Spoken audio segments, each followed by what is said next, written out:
আসসালামু আলাইকুম গাইজ, এর আগের ভিডিওতে আমরা বলেছিলাম যে ফার্মে মুরগির সাথে সাথে আমরা কোয়েল পাখির ডিম বসাবো। অবশেষে নিয়ে এসেছি আমাদের কোয়েল পাখির ডিম। এখানে 70 পিস কোয়েল পাখির ডিম আছে এবং কি ডিমগুলোকে এখন জীবাণুমুক্ত করতে হবে। তার জন্য কিছু পানি নিয়ে নিয়েছি এবং চ্যাপলর নিয়ে নিয়েছি। তারপর ভাই কাপড় দিয়ে আলতোভাবে এই ডিমগুলোকে মুছে নিতে হবে। মোছার সময় এটা খেয়াল রাখতে হবে, ডিমগুলোকে বেশি প্রেসার দেওয়া যাবে না। কোয়েল পাখির ডিম তাই ডিমগুলো একটু নরম হয়ে থাকে, তাই সবাই একটু সাবধানে পরিষ্কার করবে। মোছামুছির শেষে অবশেষে এসে পড়েছে ডিমের মধ্যে ক্রস দাগ দেওয়ার সময়। এর ফলে আমাদের এত কষ্ট হয় না ডিম উল্টা। চলুন বেশি কথা না বলে জলদি করে ক্রস দাগ দিয়ে অনেক কষ্টের পর ভাই অবশেষে ক্রস দাগ দেওয়া কমপ্লিট। এবার শুধু ইনকিউবেটরে বসানোর পালা। দেখতে পাচ্ছেন আমাদের কি সুন্দর ইনকিউবেটরটা। এখানে দেখতে পাচ্ছেন ডিমগুলো একদম কি সুন্দর। আর এখানে হচ্ছে আমাদের সব মেশিন যন্ত্রপাতি।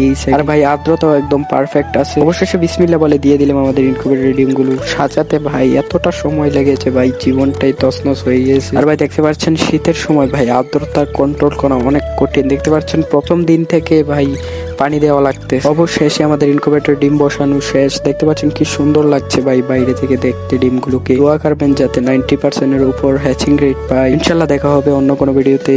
আল্লাহ হাফেজ।